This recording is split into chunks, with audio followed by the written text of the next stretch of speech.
કોટેશ્વર ગામના નાળા મામલે બે અધિકારીઓ સામે કાર્યવાહી. વડોદરાના કોટેશ્વર ગામના નાળા મામલે બે અધિકારીઓ સામે કાર્યવાહી. સિટી એન્જિનિયર અલ્પેશ મજમુદાર દ્વારા નોટિસ અપાઈ.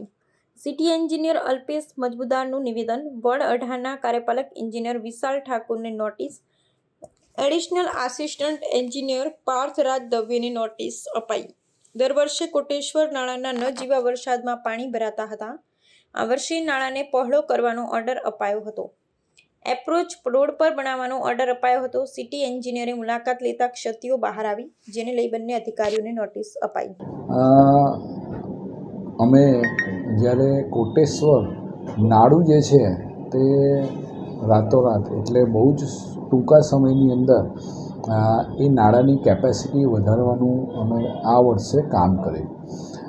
દર વખતે સામાન્ય વરસાદની અંદર એ નાળાના ઉપરથી પાણી પસાર થઈ જતું હતું અને રહીશો અવર જવર કરી શકતા ન હતા. એટલે અમે એની કેપેસિટી છે તે ડબલ કરી નાખી અને એના પરિણામે આ વખતે આટલો વરસાદ પડ્યો પણ હજી સુધી નાળું છે તે એની 50% કેપેસિટીથી જ ચાલે, એટલે 50% તો હજી ફ્લો બી થયો નથી. એટલે એની કેપેસિટી વધારવાના કામ કરવાના ભાગરૂપે જે આજુબાજુના અપ્રોચ રસ્તા હોય એ પણ ઓબ્વિયસલી ખોદાણ થયું એટલે ડેમેજ થયા હતા. તો એનું જે રિસ્ટોરેશન કહેવાય એનું કામ જેટલી ઝડપથી કરવું જોઈતું હતું અને જેટલા પ્રમાણમાં કરવું જોઈતું હતું તે પ્રમાણ ઓછું જણાઈ આવ્યું હતું. જે પ્રમાણે કરવામાં આવ્યું હતું તે પણ યોગ્ય ન જણાયું એવું મારા પર્સનલ ઓબ્ઝર્વેશનમાં જ્યારે આવ્યું.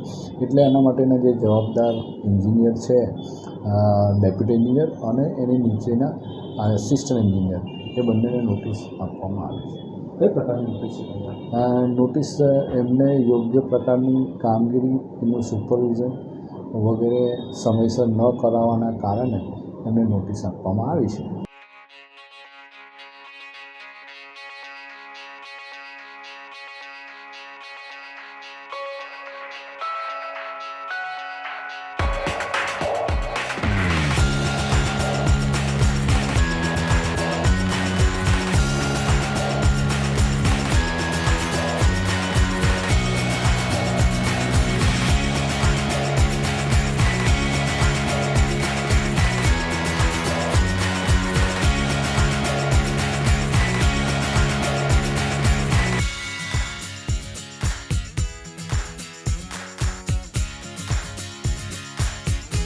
સનસની ક્રાઇમ ન્યૂઝ ને સબસ્ક્રાઇબ કરો અને બેલ આઇકન દબાવી તાજી અને સચોટ ક્રાઇમ સમાચાર સૌથી પહેલા મેળવો.